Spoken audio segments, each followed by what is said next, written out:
Welcome to the Symposium on Oral Cancer and Precancer. As you can imagine, this is a massive subject, so I've tried to break it up into a number of different videos which cover individual subjects in the whole area of oral cancer and precancer. And you'll also find within Blackboard a number of other videos which are related to aspects of etiology or more patient-facing videos that you might find quite useful to contextualize some of the information. The first of these videos that I'm going to deal with is the epidemiology of oral cancer and precancer. Now, I'm not an epidemiologist, so this is to a certain extent going to be a rather broad brush approach to it, but it's going to highlight a number of particular issues in head and neck cancer that you really need to be aware of. Now, before we start looking at the patterns of disease, we need to have an understanding about how head and neck or oral cancer data is collected. And there are a number of standard ways of doing that. All the diagnoses which are made are given a particular classification of disease that's then recorded. We call these the ICD classifications, and there are some particular ones which relate to oral cancer and other types of head and neck cancer. And this is used internationally, and most countries have good registration schemes, particularly for their cancer, so you get good data in relation to the demographics of the patient, their diagnosis, and what treatment that they had. The term oral cancer in many of these databases also includes the oropharynx, and we'll come to discuss a little later on why that might or might not be a good thing, but it doesn't include the salivary glands. So it really is largely including the oral cavity and its mucosal disease, largely because the salivary glands are captured separately. So oral cancer is actually relatively common. It is the 16th most common cancer worldwide. And once you add in fact, the other sites like larynx and the pharynx and so on, head and neck cancer, which is are the mucosal cancers of the head and neck, actually come up to about the 6th most common cancer worldwide. Now that is not matched by patient perception of that. And the public awareness of these cancers is really very poor. There are, of oral cancers, probably about 350,000 a year, and the rates vary between males and females, perhaps about double or a little more than double in males. And we're still talking about a significant death rate. Overall, the headline figure is about 50%, and that figure globally really has not changed very much in the last number of decades. Where does it sit in terms of the overall cancer burden worldwide? Well, you can see here oral cavity cancers in men, because it's more common, is a bit higher up the list. It's about number 9 or so. It doesn't really make the top 10 in females, but a significant number worldwide. And here we have the cancers on a world map. And you'll actually find it quite hard to find where oral cancer is on this because it doesn't come up to the top 5 really in very many areas in the world. But you will find if you have a look at South Central Asia, that is the part of the world which includes India, Bangladesh, Pakistan, and a number of other surrounding countries, you will see that lip and oral cavity does make it onto the top 5 cancers. And then particularly over at the right-hand side of the picture, you see Melanesia. And that is a number of these Pacific islands, including but not limited to Papua New Guinea, which we're going to mention later on, where oral cancer is the most common cancer of all, and there are particular reasons why that is the case. So there is quite a wide variation in oral cancer across the world. For example, the variation from region to region within Africa is absolutely massive. It's Melanesia is identified there for you. In the UK, we come a bit down the global list. There are countries in the world which have much higher rates. You see Sri Lanka there, I've mentioned that in terms of that area of the world, Sri Lanka and India and so on, which have very high rates of oral cavity cancer. But there's a number of other countries, particularly some scattered throughout Europe, which have high rates as well, and particular etiologies which are related to these focal areas. In the oral cavity in the United Kingdom, we're a good bit down the list, as you can see. So this brings us to the UK data for oral cancer, which, as I said, does include the pharynx, which has slightly different etiology, as we'll see. So it might be good that it was excluded, but nonetheless, that's where we are with the data. So for the true oral cavity figure, we're about 4,500. It's about 3% of all cancers.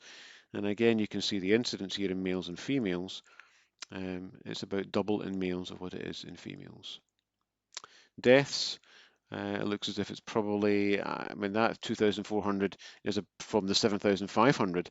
So that's a figure which is much less than 50% death rate, and the 5-year survival is estimated to be about 58%.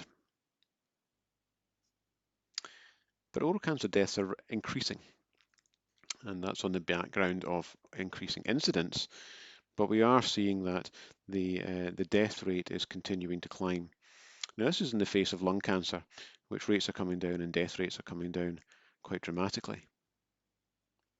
So here again is oral cancer in relation to the UK data as a whole with the main cancers. And you can see at the top, breast, lung, prostate and bowel. These are the big 4 cancers in the UK, and they are much higher than any others. But then we're into a group of cancers in which oral, and then particularly if you extend it to head and neck as a whole, really comes quite high in that. And many patients will be aware of melanoma and lymphoma and so on. But if you were to speak to them about head and neck cancer, their knowledge would be much less secure. And we have a job to do in trying to address that. Not only are there differences across the world, there are actually differences within the UK. And you can see here the rates in comparison for the 4 nations. And this is, in fact, this is head and neck cancer cases, it's not oral cancer. But you can see quite a marked disparity in the incidence, particularly with Scotland being much higher. But the England figure hides quite a large variety within England. And certain areas, for example, like Merseyside and so on, have very high rates, approaching the highest rates which you see in Scotland. And part of that, although not all of it, and some of the other differences we see across parts of England are related to social deprivation. This is some interesting work that Professor David Conway in Glasgow has done looking at the incidence of oral cancer in the most deprived and the least deprived areas.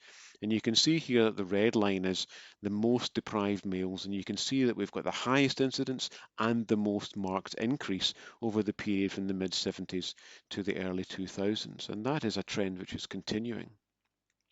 This brings us into the whole area of social deprivation as a determinant of a lot of different disparities in healthcare, and there are so many different effects, including access to healthcare, access to nutrition, health-related beliefs, and so on. That's much more complicated to go into, and I'm sure that the dental public health folk will go into some of these with you in other lectures. But what are the particular problems with oral cancer that you need to be aware of? There are 3. The first of these is increasing incidence. The increase in incidence in oral cancer is really quite striking. We are seeing oral cancer in younger patients. Whilst it is still a disease largely of older patients, the demographic is becoming younger. And we are unfortunately seeing little improvement in survival over a number of decades. So here's some CRUK data showing that mouth cancer rates are increasing, both in men, but more spectacularly than in women, but both are increasing.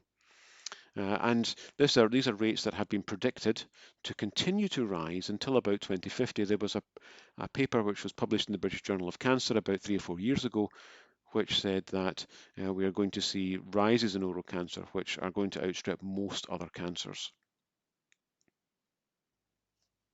Secondly, the demographic is changing. Now this data, which is a little old, shows the changes in incidence within specific groups. Now, it doesn't mean that oral cancer is not occurring in old patients more, because it does. The classic oral cancer patient is still an older male patient. But relatively speaking, the incidence in younger age groups is increasing. And you can see here during this time, which again is from mid-70s to mid-2000s, there has been a 200% increase, particularly in patients in the age group of 40 to 50. And we regularly see patients, these younger patients, through the MDT, and some of them, unfortunately, have very advanced disease. And what about survival? You will hear in other lectures about how oral cancer is treated, and you'll hear about that in some detail. The surgeons do amazing things in terms of the resection and the ability to reconstruct. Radiotherapy has come on in leaps and bounds, chemotherapy, and its use is expanding, as are this targeted therapies beginning to appear. But we're not really seeing very much in terms of improvement in survival.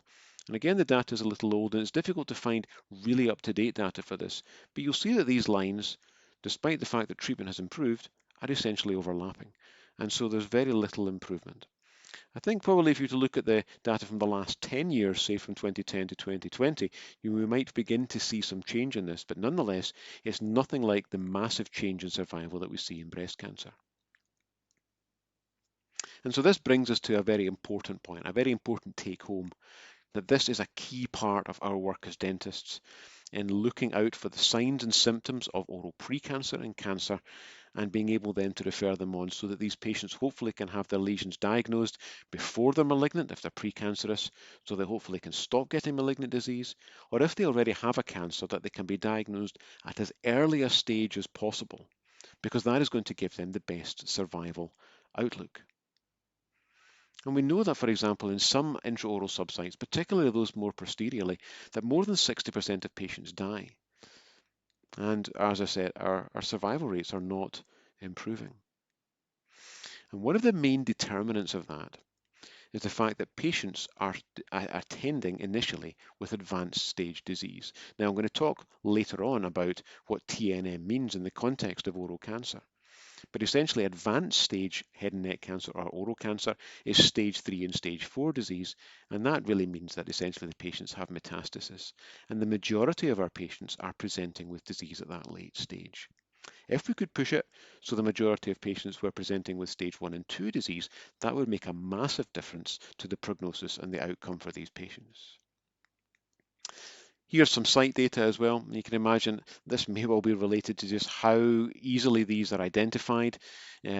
Patients with lip cancer, these are going to be obvious lesions. They're going to be seen by others, and so patients tend to present earlier and have it treated.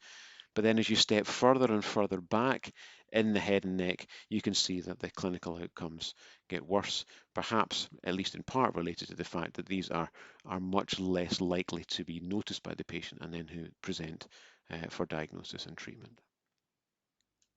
So that's all on this section, and then we'll move on to etiology in the next video.